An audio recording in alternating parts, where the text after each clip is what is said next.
मध्य प्रदेश की 28 सीटों में एक सीट भिंड की महगांव भी है। सीट पर कांग्रेस और बीजेपी के बीच कड़ी टक्कर देखी जा रही है। कांग्रेस की बात करें तो पार्टी का मुख्य मुद्दा अवैध उत्खनन, पेयजल और सड़क है। सीट के लिए कांग्रेस ने हेमंत कटारे को उम्मीदवार बनाया है। वहीं बीजेपी से ओपीएस भदौरिया चुनावी मैदान में है। कांग्रेस में विधायक पद से इस्तीफा देकर वो बीजेपी में शामिल हुए थे। इस चुनावी घमासान को लेकर मध्य प्रदेश कांग्रेस के मीडिया प्रभारी और महगांव चुनाव प्रभारी सिद्धार्थ रजावत ने न्यूज वर्ल्ड के लिए खास बातचीत की।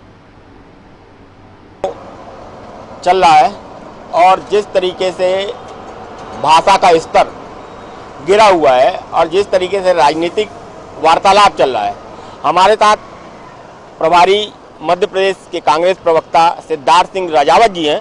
उनसे हम जानेंगे कि जिस तरीके से एक स्तर चुनाव में होना चाहिए, जिस तरीके से विकास की बातें होनी चाहिए, वो बातें आखिर गई कहाँ, उन बातों पे क्यों नहीं राजनीतिक दल काम करते हैं। सिद्धार्थ जी, जिस तरीके से देखा जा रहा उपचुनाव है और राजनीतिक जो राजनीति हो रही है वो कहीं उसका स्तर गिरता नजर नहीं आ रहा। स्वाभाविक है कि एक समय ये था जब शब्दों की मर्यादा होती थी, शब्दों के चयन होते थे। अब आज की डेट में आप देखिए, भारतीय जनता पार्टी के एक विधायक स्वयं कांग्रेस के जो प्रत्याशी हैं उनको बोलते हैं कि उनकी रखेल है। ये रखेल शब्द क्या है? आज भारतीय राजनीति हो या मध्य प्रदेश की राजनीति हो या किसी भी प्रदेश की राजनीति हो, उसमें हमको बड़ा संयम रखना पड़ेगा और हमको शब्दों का शब्दावली है उसमें से चयन करके बोलना पड़ेगा, क्योंकि हम आज जो बोएंगे वो आगे काटेंगे। आज आने वाली जो पीढ़ी है, अगर हम अपने शब्दों को स्पष्ट नहीं रखेंगे, आज ऋग्वेद हमारे यहाँ संस्कृत थी, उसके बाद हिंदी आई, उर्दू, फारसी, इतने सारी हमारे यहाँ भाषाएं थी। आज उन सब भाषाओं को खत्म करते हुए एक अलग प्रकार की भाषा का नवीनीकरण होता जा रहा है राजनीति के अंदर।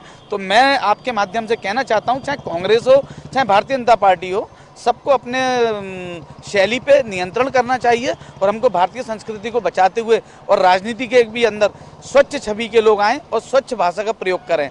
और मैं आपके माध्यम से एक बात और कहना चाहता हूं कि जो आने वाली पीढ़ी है, हम उसको क्या देना चाह रहे हैं, हम उसको शब्दों से क्या बताना चाह रहे हैं। अरे भाई, पूरा हिंदुस्तान, पूरा जनता आज की डेट में सब जानती है कौन क्या है, कौन क्या नहीं है। तो जो संबोधन है उस संबोधन को संबोधन की तरह किया जाए। हम लौटेंगे महगांव की राजनीति में। वहाँ पर आप प्रभारी बनाया गया, तो आप महगांव वहाँ पे हम किस तरीके ले रहे हैं उस चुनाव को, और चुनाव की जमीनी हकीकत आपसे जानना चाहेंगे, क्या है वहाँ पे? देखिए, मध्य प्रदेश के अंदर सबसे बड़ी विधानसभा है, या संभवतः मैं गलत भी हो सकता हूँ, तो या ग्वालियर चंबल क्षेत्र में सबसे बड़ी विधानसभा है महगांव। महगांव के अंदर 2,40,000 मतदाता हैं, जिसमें से 30,000 ब्राह्मण हैं, 45,000 ठाकुर हैं, 1 लाख ओबीसी और 1 लाख ओबीसी SC ST हैं। तो इसमें सबसे बड़ा जो समीकरण एक ब्राह्मण वर्सेस ठाकुर रहता है यहाँ पे। पर अब जो चुनाव आया है, ये ब्राह्मण वर्सेस ठाकुर नहीं है आज की डेट में। ये जो चुनाव का समीकरण है, ये है वफादार वर्सेस गद्दार, टिकाऊ वर्सेस बिकाऊ।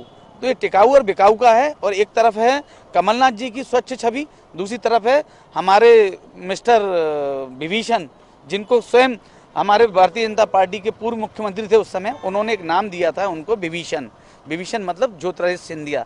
हम उनको श्रीमंत बोलते थे और वहाँ पे जाके वो श्री अंत हो गए हैं। हम उनको माधवराव